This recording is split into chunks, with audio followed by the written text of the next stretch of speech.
తిరుమలలో భద్రతా తనిఖీల వైఫల్యం మరోసారి బట్టబయలైంది. కోడిగుడ్లు పలావ్ ఉన్న భారీ పాత్రతో ఓ బృందం నేరుగా అలిపిరి మీదుగా తిరుమలకు చేరుకుంది.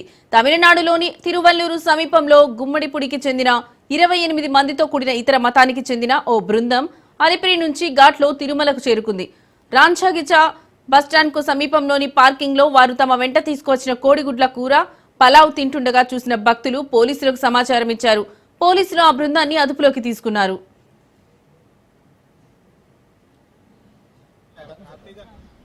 దర్శనానికి కూడా పంపిస్తారు, దాని గురించి ఏం దిగులు లేదు. బట్ అయితే ఇక్కడ ఇష్యూ ఏమంటే ఇక్కడ ఒక రూల్స్ ఒకటి ఉన్నాయి, నాన్ వెజ్ తినకూడదు అనేది రూల్. కాబట్టి అది మనం ఫాలో కావాలి.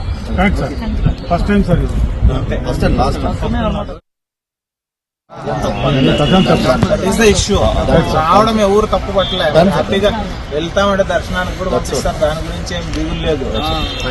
బట్ అయితే ఇక్కడ ఇష్యూ తిరుమలలో భద్రతా తనిఖీల వైఫల్యం మరోసారి బట్టబయలైంది. కోడిగుడ్లు పలావ్ ఉన్న భారీ పాత్రతో ఓ బృందం నేరుగా అలిపిరి మీదుగా తిరుమలకు చేరుకుంది.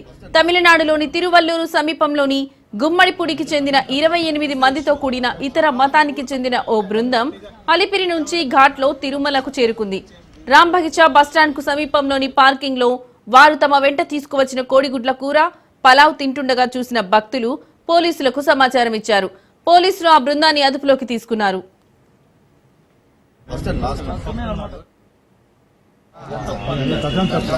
ఇష్యూ రావడం ఎవరు తప్పు పట్టలేదు. హ్యాపీగా వెళ్తామంటే దర్శనానికి కూడా పంపిస్తారు, దాని గురించి ఏం దిగులు లేదు. బట్ అయితే ఇక్కడ ఇష్యూ ఏమంటే ఇక్కడ ఒక రూల్స్ ఒకటి ఉన్నాయి, నాన్ వెజ్ తినకూడదు అనేది రూల్. కాబట్టి అది మనం ఫాలో కావాలి.